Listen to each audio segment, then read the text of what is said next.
নমস্কার, প্রচেষ্টা সকলকে স্বাগত জানাই। আমি সঞ্চিতা। কথায় আছে উমা গেলেই শ্যামা আসে। তো এই শ্যামা মায়ের ইতিহাস নিয়ে আমরা বিগত কয়েক বছর ধরে যে শক্তি আরাধনা করে চলেছি, সেই শক্তি আরাধনার এই বছর সিজন 6-এর প্রথম পর্ব এসেছি কুলগাছিয়া অভিরামপুরে ঘোষাল এবং ব্যানার্জিদের কালী পুজোর ইতিহাস নিয়ে। শুনলাম নাকি মায়ের কাছে পান্তা ভাত এবং চিংড়ি মাছ নিবেদন করা হয়। শুধু তাই নয়, নাকি অলক্ষ্মী বিদায়ের রীতিও আছে এখানে। তো এই পুরো কাহিনী শুনে নেওয়ার জন্যে আমরা চলে যাব ওনাদেরই বাড়ির সদস্যদের কাছে। তো চলুন।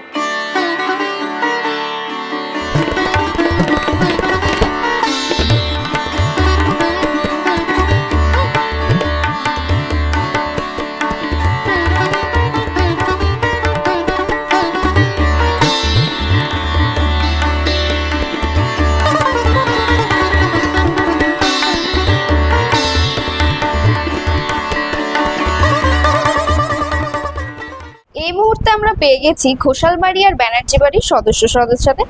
তো তাদের সাথেই কথা বলে জেনে নেব আমাদের এই কালী মায়ের, ওনাদের বাড়ির কালী মায়ের ইতিহাস। তো প্রথমেই আপনাদের সকলকে প্রচেষ্টায় স্বাগত। আর বলছি, আপনাদের যে বাড়ির কালী মা, তার কি মানে সে এলো কি করে আপনাদের বাড়িতে? আমাদের এই পুজোটা হচ্ছে দুটো পরিবারের পুজো, একটা ঘোষাল পরিবার, একটা ব্যানার্জি পরিবার। পুজোর আনুমানিক বয়স হচ্ছে প্রায় 500 বছর।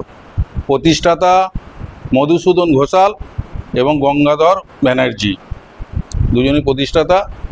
এই পুজোটা আমাদের মানে মাহাত্ম্য হচ্ছে আমাদের খুব জাগ্রত কালী। আমাদের জন্মাষ্টমী থেকেই আমরা খুব আতঙ্কের সঙ্গে থাকি।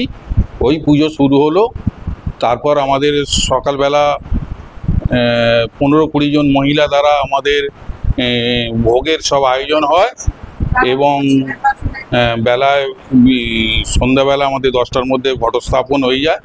ওই যে আমাদের সন্ধ্যেবেলা হয় আলক্ষ্মী বিদায় হয়। সে আলক্ষ্মী বিদায়টা আমাদের বর্ণাঢ্য মিছিল সহকারে এবং বাজি বাজনা ঢাক ঢোল এই সহকারে আমাদের যায়, আলক্ষ্মী বিদায় হয়। তারপর রাত্রিবেলা আমাদের ভোগের অনুষ্ঠান হয় এবং পুজো হয়।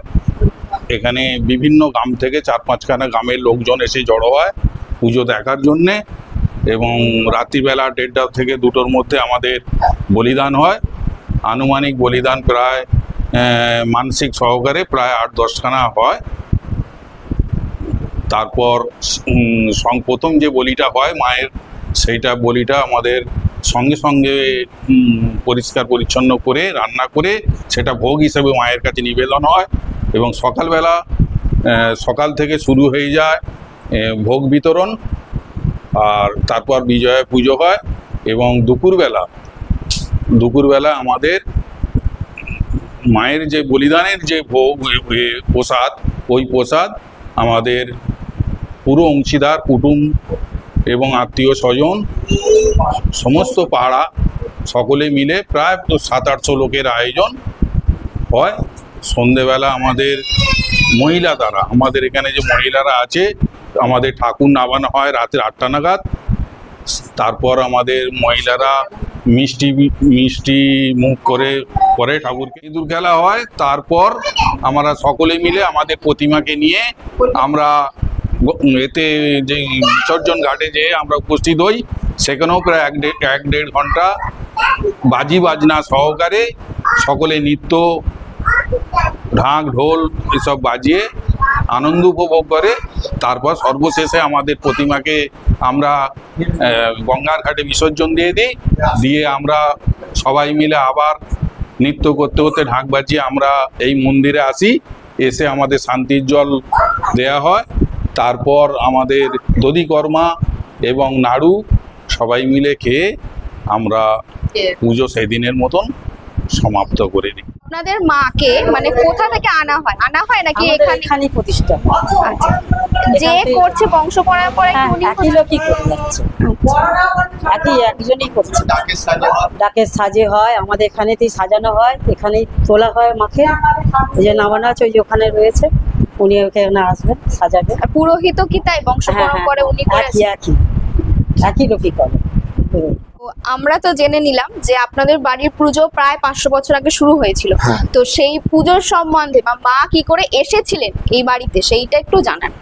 মা আসার যে প্রধান কারণটা আমাদের পরিবারে প্রায় ওই আনুমানিক 500 বছর আগে, যদিও আমরা বংশ পরম্পরায় ক্রমে শুনে আসছি, সেই সময় আমাদের পরিবারের মধ্যে অনেকেরই মানে যেটাকে বলা হয় কলেরা মারাত্মক সেই ধরনের অসুখ পরিবারের মধ্যে সেই অসুখে আক্রান্ত হয় এবং বিগত সালে কয়েকজন মারাও যায়। তারপর মায়ের কাছে আমরা শীতলা মায়ের মন্দির আছে পাশেই, সেখানে নানাভাবে প্রার্থনা করা হয় এবং সেখানে আমাদেরই পরিবারের কোনো এক নবীন সদস্যকে মা স্বপ্নাদেশ দেন যে আমার তোরা পুজো কর, তোদের আমরা রক্ষা করে যাব। আর এটা খুব অন্তরের সাথে মায়ের মন্দিরে দাঁড়িয়ে বলছি, আমাদের মনে প্রাণে এইটা বিশ্বাস হয়ে গেছে মা আমাদের রক্তে রয়েছে, আমাদের প্রতিটি সন্তানকে মানে সর্বস্তরে মা রক্ষা করে যাচ্ছে। এমনকি আমাদের দুর্ঘটনা হচ্ছে বড় বড় জায়গাতে। বিগত 19শে এপ্রিল আমার ছেলেরও হাই রোডে অ্যাক্সিডেন্ট হলো মারাত্মকভাবে, কিন্তু মা রক্ষা করে গেছেন। এরকম অনেক নজির কিন্তু আছে। এই থেকে আমরা মায়ের ওপর মানে প্রগাঢ় বিশ্বাস মায়ের ওপর আমাদের জন্মাচ্ছে। এটা কিন্তু কোনো বৈজ্ঞানিক ব্যাখ্যা দিতে পারবো না, এটা মানসিক দৃষ্টিকোণ থেকে আমাদের এই জিনিসটা সৃষ্টি হয়। আমরা তো জানলাম মা কি করে এলো, এবার মায়ের কোনো নৈবেদ্য আছে, মানে কোনো প্রধান কোনো নৈবেদ্য? অবশ্যই প্রধান নৈবেদ্য রয়েছে। মূলত 3টে থালায় মায়ের মূল নৈবেদ্য হয়, সেখানে আতপ চালের নৈবেদ্য হয়। আমাদের অন্য কোনো চাল এখানে ব্যবহার করা হবে না। সেই আতপ চালকে আমাদের গঙ্গা জলে ধোয়া হয়। এই গঙ্গা জলও যেখান থেকে আনলে হবে না, হাওড়া গঙ্গা থেকেই নিয়ে আসা হয় প্রাচীন প্রথা অনুযায়ী। যা কিছু হচ্ছে কিন্তু একভাবে এক ফর্দ ধরে এক ধারায় প্রাচীন প্রথা অনুযায়ী। এখানে আমরা আতঙ্কেই বলি বা ভক্তিতেই বলি, মায়ের কোনো জিনিসটাকে আমরা ইচ্ছা মতনভাবে সংশোধন করে কিছু সংযোজনও করছি না আর কিছু বাতিলও করছি না। এবং মূলত 3টে প্রধান আতপ চালের নৈবেদ্য হয়, তারপর আরও 13টা নৈবেদ্য হয়, তারপর কুচো ফলের নৈবেদ্য হয় এবং গোটা ফলের নৈবেদ্য হয়। তারপর আর মহাদেবের শাড়ি থাকে, মায়ের কালে, এগুলো তো খুব মানে একেবারে মানে কমন পুজো। তো শুনলাম ওনার মুখ থেকে, তো আমি আরেকটা জিনিস এই বাড়ির ব্যাপারে শুনলাম, এখানে নাকি পান্তা ভাত চিংড়ি মাছ মাকে নিবেদন করা, তো এই ব্যাপারটা আমাদেরকে একটু খুলে বলুন। পান্তা ভাত চিংড়ি মাছ আমাদের পরের দিন মাকে দেয়া হয়। আচ্ছা, সকালবেলা, পুজোর দিন না, ওটা পরের দিন সকালে মাকে পুজো যখন হয় তখন দেয়া হয় চিংড়ি মাছ ভাজা, পান্তা ভাত। আর আগে আমাদের প্রথমেই স্টার্ট হয় ক্ষীর, ছানা, দই, ঘি সব ঘরেই তৈরি করতে হয়। ওগুলো আচ্ছা, ঘরে তৈরি করা হয়। লুচি, গুড় পিঠে, নারকেল নাড়ু, ওগুলো সব মায়ের জন্যই ঘরে তৈরি হয়, করে পুজো দেওয়া হয়। তারপরে লাউ চিংড়ি হয়, চিংড়ি মাছ দিয়ে লাউ দিয়ে তরকারি হয়। তারপরে পালং শাকের ঘন্ট হয়। তারপরে এবার চিংড়ি আনতে হয় পান্তা ভাতের মাথায়। হ্যাঁ, বড় বড় চিংড়ি মাছ আছে আমাদের। আর এমনিতে তোমার ভোগ যে মায়ের হয়, কিন্তু ওটা কোনো সেদ্ধ চাল নয়, পুরো আতপ চাল। সাদা ভোগও হয় আতপ চালে, খিচুড়ি রান্না হয় মুগের ডাল ও আতপ চাল। মানসিক বলি হয়, সেই মায়ের মাংস লাস্টে রান্না হয়। এবার পুজো যখন হবে মায়ের, ওগুলো সব মায়ের কাছে নিবেদন করতে হয় নিয়ে এসে। আমাদের রান্নাঘর পাশেই, মায়ের দালানের পাশেই, এখানে এগুলো নিবেদন হয়। সকাল না রাত্রেই মিজরির জল থাকে, চিনি মিজরির জল। পুজো হতে আমাদের বেলা 8টা, সাড়ে 8টা বেজে যায়। পরের দিন ওই প্রসাদ বিলি হওয়ার পরে পরের দিন যে রান্না, ওই মায়ের রান্না থাকে, পান্তা ভাত করা থাকে, বড় বড় চিংড়ি মাছ ভাজা থাকে। আর নৈবেদ্য করে পান্তা ভাত, চিংড়ি মাছ ভাজা মাকে দেয়া। আপনাদের বাড়ির পুজোর যে অলক্ষ্মী বিদায়ের যে ব্যাপারটা, এইটা আপনি একটু খুলে বলুন। আমাদের অলক্ষ্মী বিজয় হয়, সবাই ঠিক আসে 5টা, সাড়ে 4টা থেকে আমরা সব করি। কেননা মা আমাদের যে বাড়ির জাতক একজনকে ঠিক করা হয় কে নিয়ে যাবে, এবার সে ওই মাথায় করে ভাঙা কুলো বা ভালো কুলো দেওয়া হয়। ওই তো ভালোগুলো দেওয়া হয়, তার মধ্যে গোবর, চুল, এবার হচ্ছে কাঠকয়লা, এগুলো দিয়ে মানে অলক্ষ্মীটাকে সাজানো হয়। এবার যে বাড়ির লোক, আমাদের একটা বয়স্ক লোক বংশের, তাকে ওইটা দায়িত্ব দেওয়া হয়েছে। ওই দায়িত্বটা মাথায় করে নিয়ে এবার আমাদের বাড়ির মানে পূর্বপুরুষ থেকে বাড়ির বউয়েরা, মেয়েরা, বাচ্চারা সবাই প্যাকাটিতে আগুন ধরিয়ে এবার আমাদের ওই অলক্ষ্মীর বিদায় এখান থেকে একদম সেই আমাদের শিব মন্দির স্কুল মাঠ সেখান পর্যন্ত নিয়ে আমাদের আলুক্ষীকে বিদায় করে দেয়। এর বিসর্জন পর্বটা নিয়ে আমরা একটু জানতে চাই আপনার কাছ থেকে। আমাদের ঠাকুর 8:30 থেকে 9টার মধ্যে এই মানে উঠানে নামানো হয়, এবারে মন্দির থেকে উঠানে নামানো হয়।